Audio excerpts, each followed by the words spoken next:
에스겔 46장 안식일과 월삭. 나 주 하나님이 말한다. 안뜰의 동쪽 중문은 일하는 엿새 동안 잠가두었다가 안식일에 열고 또 매달 초하루에도 열어야 한다. 왕은 바깥 마당에서 이 문의 현관으로 들어와서 문설주 곁에 서 있어야 한다. 제사장들이 그의 번제물과 화목제물을 바치는 동안에는 그가 그 대문의 문지방 앞에서 엎드려 경배하고 바깥으로 나가야 한다. 그 문은 저녁 때까지 닫지 말아야 한다. 이 땅의 백성도 안식일과 매월 초하루에는 이 문 어귀에서 주 앞에 엎드려 경배해야 한다.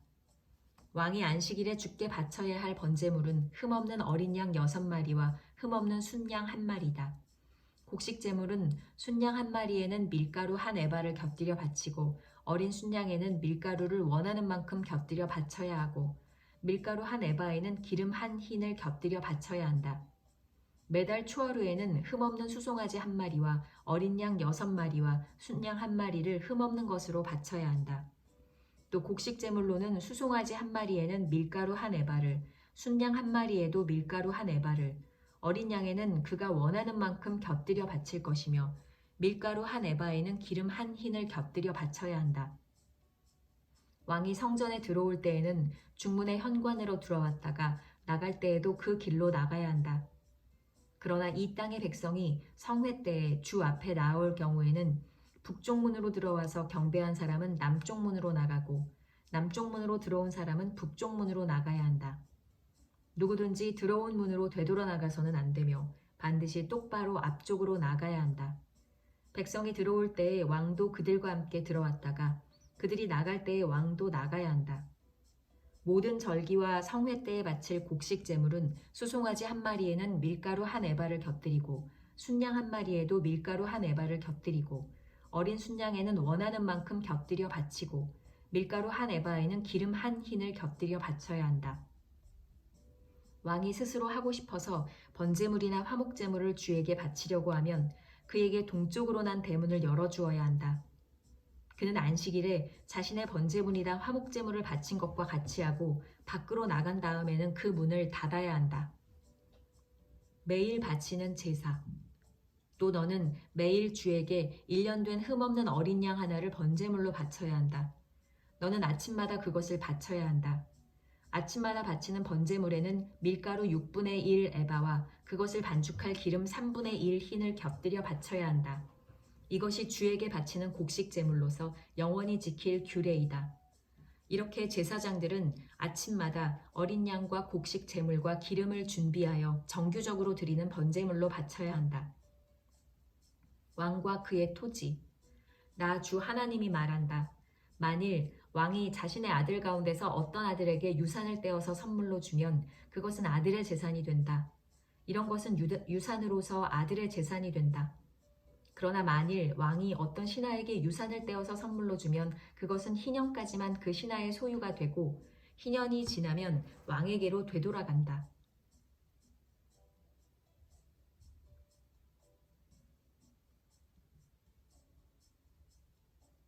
왕의 유산은 그의 아들들의 것으로서 오직 그들의 차지가 되어야 한다. 왕은 백성의 유산을 빼앗고 그들을 폭력으로 내쫓아서 그들의 유산을 차지해서는 안 된다. 왕은 자신의 재산만을 떼어서 자식들에게 유산으로 나누어 주어야 한다. 그래서 내 백성 가운데서는 아무도 자신의 재산을 잃고 멀리 흩어져 다니는 일이 없게 하여라. 성전 부업. 그런 다음에 그가 나를 데리고 중문 곁에 있는 통로로 북쪽에 있는 제사장들의 거룩한 방에 이르렀는데 거기에서 보니 그 거룩한 방들의 뒤편 서쪽에 빈터가 하나 있었다. 그가 나에게 일러주었다. 여기가 제사장들이 속건제물과 속죄제물을 삶으며 곡식제물을 굽는 장소다. 그들이 그 제물을 바깥 뜰로 들고 나갔다가 그 거룩한 제물에 백성이 해를 입게 하는 일이 없게 하려고 한 것이다. 또 그가 나를 바깥 뜰로 데리고 나가서 그 뜰의 4구석으로 나를 데리고 다녔는데 보니 구석마다 뜰이 하나씩 있었다. 그 뜰의 4구석에는 담으로 돌린 작은 뜰들이 있고 그 길이는 40자요 너비는 30자였다. 이렇게 4뜰의 크기가 같았다.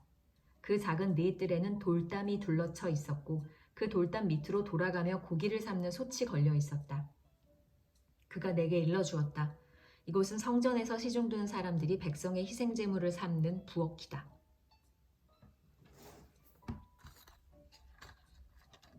에스겔 47장. 성전에서 흘러나오는 물. 그가 나를 데리고 성전 문으로 갔는데 보니 성전 정면이 동쪽을 향하여 있었는데 문지방 밑에서 물이 솟아나와 동쪽으로 흐르다가 성전의 오른쪽에서 밑으로 흘러내려가서 제단의 남쪽으로 지나갔다. 또 그가 나를 데리고 북쪽 문을 지나서 바깥으로 나와 담을 돌아서 동쪽으로 난 문에 이르렀는데 보니 그 물이 동쪽 문의 오른쪽에서 솟아나오고 있었다. 그가 줄자를 가지고 동쪽으로 재면서 가다가 천자가 되는 곳에 이르러 나더러 물을 건너보라고 하기에 건너보니 물이 발목에까지 올라왔다. 그가 또 재면서 가다가 천자가 되는 곳에 이르러 나더러 물을 건너보라고 하기에 건너보니 물이 무릎까지 올라왔다. 그가 또 재면서 가다가 천자가 되는 곳에 이르러 나더러 물을 건너보라고 하기에 건너보니 물이 허리까지 올라왔다. 그가 또 재면서 가다가 천자가 되는 곳에 이르렀는데 거기에서는 물이 내가 건널 수 없는 강이 되었다. 물이 불어서 헤엄을 쳐서나 건널까 걸어서 건널 수 있는 물은 아니었다. 그가 나에게 말하였다. 사람아, 내가 이것을 자세히 보았느냐? 그런 다음에 그가 나를 강가로 다시 올라오게 하였다. 내가 돌아올 때에는 보니 이미 강의 양쪽 언덕에 많은 나무가 있었다. 그가 나에게 일러주었다. 이 물은 동쪽 지역으로 흘러나가서 아라바로 내려갔다가 바다로 들어갈 것이다.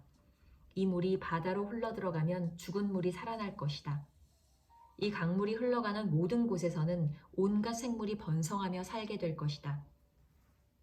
이 물이 사해로 흘러들어가면 그 물도 깨끗하게 고쳐질 것이므로 그곳에도 아주 많은 물고기가 살게 될 것이다.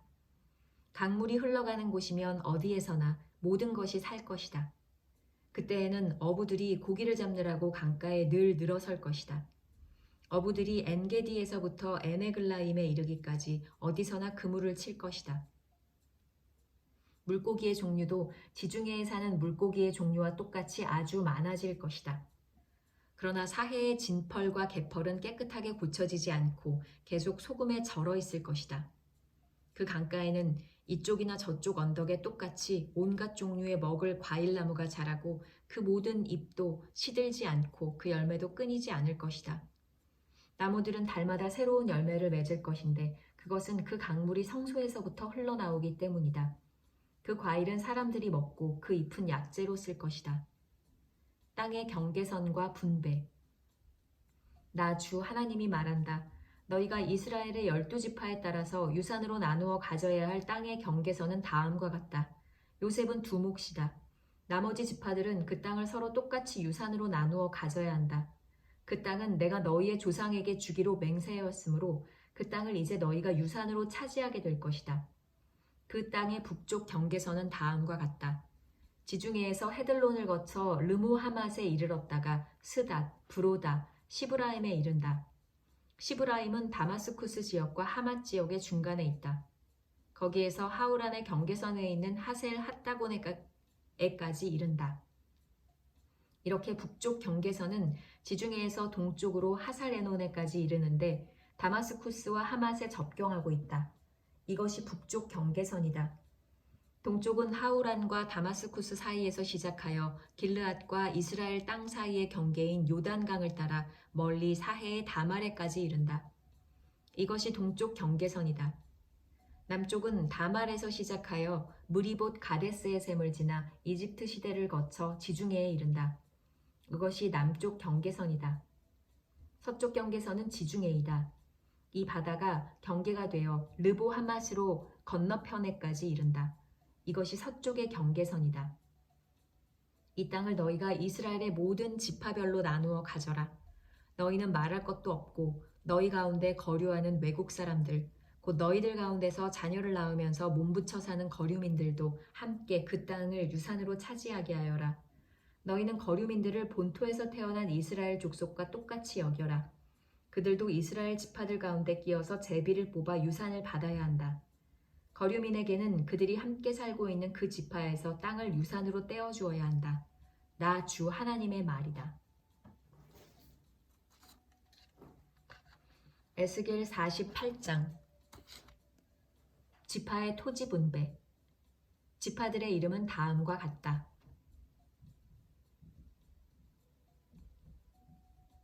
가장 북쪽에서부터 시작하여 헤들론 길을 따라 르보 하맛을 지나서 다마스쿠스와 하맛에 접경한 경계선을 타고 하살 에노네까지, 곧 북쪽으로 하맛 경계선에 이르는 땅의 동쪽에서 서쪽까지의 땅은 단 지파의 몫이다. 단 지파의 경계선 다음으로 동쪽에서 서쪽까지는 아셀 지파의 몫이다. 아셀 지파의 경계선 다음으로 동쪽에서 서쪽까지는 납달리 지파의 몫이다. 납달리 지파의 경계선 다음으로 동쪽에서 서쪽까지는 므낫세 지파의 몫이다. 므낫세 지파의 경계선 다음으로 동쪽에서 서쪽까지는 에브라임 지파의 몫이다. 에브라임 지파의 경계선 다음으로 동쪽에서 서쪽까지는 르우벤 지파의 몫이다. 르우벤 지파의 경계선 다음으로 동쪽에서 서쪽까지는 유다 지파의 몫이다. 거룩하게 바친 땅. 유다 지파의 경계선 다음으로 동쪽에서 서쪽까지는 너희가 거룩하게 바쳐야 할 땅이다. 그 너비는 25,000자이고 그 길이는 다른 지파들의 목과 같이 동쪽에서 서쪽까지이고 그 한가운데 성소를 세워야 한다. 너희가 주께 거룩하게 바쳐야 할 땅은 길이가 25,000자요 너비가 10,000자이다. 거룩하게 바친 이 땅은 제사장들에게 주어야 한다. 그들에게 줄 땅은 북쪽으로 길이가 25,000자, 서쪽으로 너비가 10,000자, 동쪽으로 너비가 10,000자, 남쪽으로 길이가 25,000자이다. 그 한가운데 주의 성소가 있어야 한다. 이 땅은 거룩히 구별된 제사장들, 곧 사독의 자손에게 주어야 한다.